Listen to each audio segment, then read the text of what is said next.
I make, okay, Clementine, no.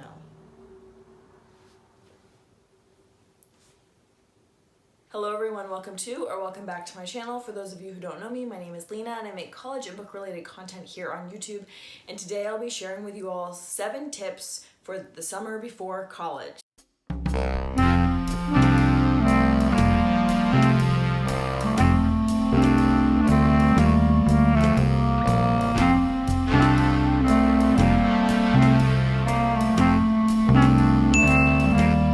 So if you're watching this video, you're probably heading off to college in the fall, anywhere around the country really, or maybe internationally as well.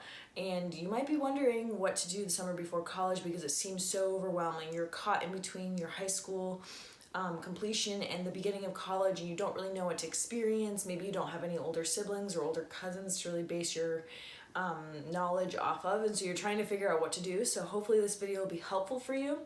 I am a rising senior at St. Lawrence University. I am double majoring in English literature and Francophone studies, and yeah, that's basically my college experience.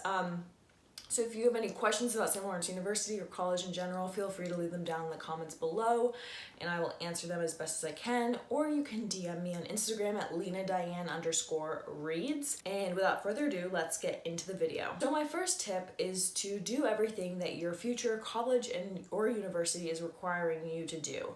I'm sure you've been getting lots of emails from them, either it's choosing housing or making sure you have all your vaccinations, or maybe you need to sign up for some of your classes or speak with advisors. There's so many different things that you need to be doing, and sometimes it's hard to keep track of them all, but make sure that you are reading all of your emails. Make sure you're checking your new college email frequently and actually responding when you need to. Attention, because it's important and you want to set yourself up for success as best as you possibly can. So if you have any questions, just respond to the school if it's an email, or call them right up and ask them. I find that getting stuff done sooner is better for you in the long run, and it's just less stress later on down the road, and it'll also just be easier and less hectic when at the final few weeks of August you realize you had to do all these things that you didn't even begin. So yeah, definitely pay attention to what your school offers. My sister, her tip is to make sure you have the Outlook app. Lots of schools use Outlook, and so make sure you have that if you don't already, and just notifications on. Keep going with that and make sure you're on track. My second tip revolves around dorm/back to school shopping.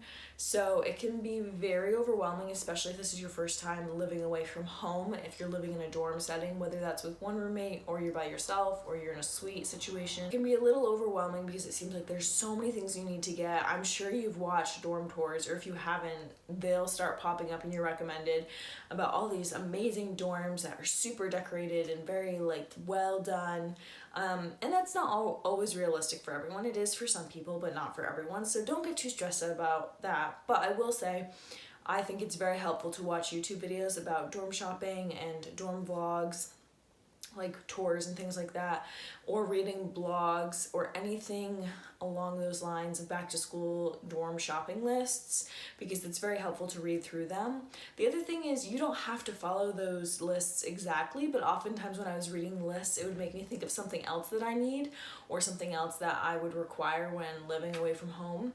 And you can judge for yourself. You know yourself if you're reading through the list and it's like, you should bring a shoe organizer, and you're like, I only wear 2 pairs of shoes. Then clearly you don't need that.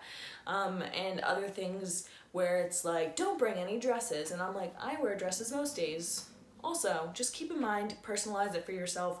My other tip for this category is to make sure you go earlier than later. Schedule out time. I know for me, I don't literally live nearby any shopping centers, malls, big stores, so we had to figure out when I was going shopping, and going earlier is better because then the shelves actually have things on them and it's not all picked through, and you can also, again, be much more calm. That's going to be a running theme through this video, is being calm this summer before college, because having a super hectic, stressful summer is going to make it harder for you to process the transition that you're going through and make a more smooth transition. Speaking of smooth transitions, my third tip is to connect with your roommate as soon as possible. This is assuming you have a roommate, but if you do, It'll be so much better for you on move-in day if you've already chatted with your roommate. This can be via Snapchat, Instagram, text, anything that you guys feel comfortable with.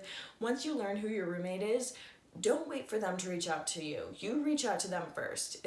If it's important to you, do it. Keep the beginning conversations casual and light. Don't go in too hard.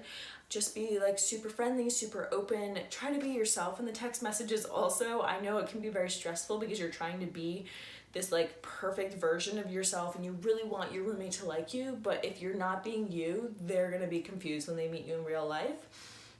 So connect with them. If you don't have a roommate, or even if you do have a roommate, also go on your school's Facebook page, pay attention to people who maybe have a similar major or in a similar field of study as you, see if you want to message anyone else, connect with them. You don't have to, this isn't a requirement, but it can sometimes make people feel more comfortable if they feel like they already know people going in.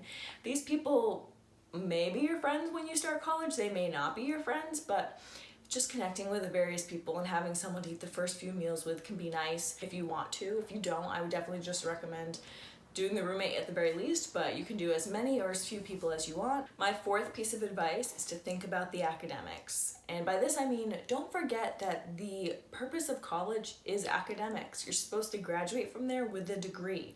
So if you have your major already chosen, then maybe you should be thinking about your plan for the next 4 years. Maybe your advisor has contacted you and said that you could meet with them.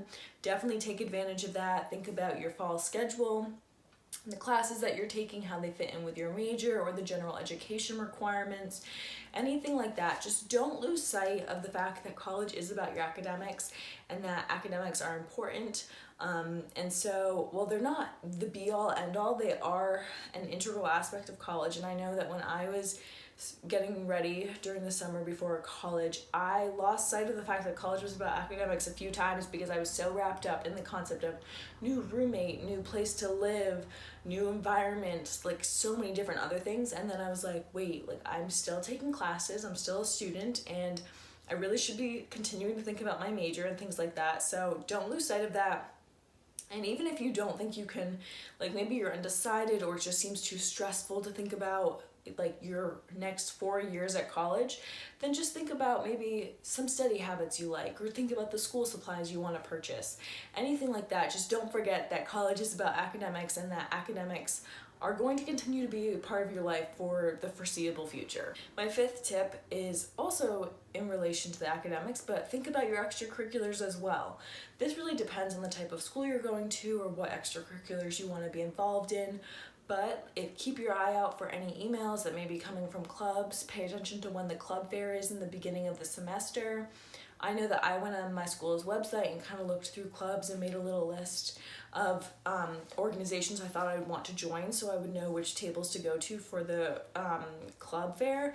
I will say, like, that is me being very intense and over the top, and that's just my personality, so like don't feel bad if you don't do that. But if you want to, I definitely recommend it. It can be very helpful when the club fair has so many different organizations present. I will also say that's how I was on the St. Lawrence rowing team, was because I got an email a few weeks before school started about walk-ons, and I replied and I just walked on to the team. And so also pay attention to things like that for sports, whether it's walk-on or there's some kind of tryouts or anything like that. And just keep an open mind to it all. Just jot stuff down if you want to remember it for later.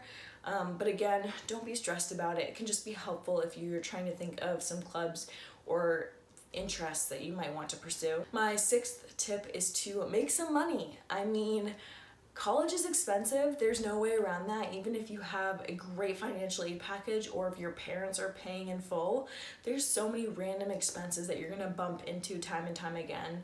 Or just the fact that you're gonna want some money on hand, whether that's to go to a coffee shop with a friend, or maybe you want to buy a book in the bookstore. That's always my problem. But just have some money saved up. This can be money saved up to go towards your tuition. It can be money saved up that you can spend during the semester, anything like that. But just make as much money as you can. Get a summer job, make some money, save some of it, and just start to plan your future, because being fiscally responsible is a great skill to have. My 7th and final tip is to enjoy your summer. As I said, we don't want a stressful, hectic summer. We want to be able to enjoy our summer, soak it all in. That means hanging out with family and friends that you may not see for a while after you go off to school. Maybe you're going across the country, maybe your friends are going across the country, maybe you're all just being scattered to the winds. So go to graduation parties, hang out with friends when you get invited, invite friends to hang out with you. Just take advantage of it, because I'm going to pretty much promise you that summers after this won't be the same. You're already starting to feel the transition a little bit and the shifting of how everyone is. So that's totally fine, embrace it, but also just enjoy your summer. In addition to hanging out with family and friends, I would say do things that you like, whether that's reading or maybe hiking or going shopping or just, sleeping. Anything that you enjoy, just go ahead and do it. Soak it in. Enjoy this last little section of your end of high school, maybe end of childhood, however you want to look at it, and just really soak it all in and be grateful for the experiences that you've had, and really allow yourself to recharge and get ready for the new school year at a new college and a new place with new people. That's really my best piece of advice out of all of them. I do believe that you will be successful at college this year. I know that it can seem really daunting when you're just looking at it when it's a few months away, but I promise it won't be. You can do it. So just believe in yourself, maybe follow some of these tips, maybe realize that none of these tips are going to be helpful for you, so don't follow them. Knowing yourself is always important. If you have any questions about college, St. Lawrence, anything like that, feel free to leave them down in the comments below. Thank you so much for watching today's video, and I will see you all next week.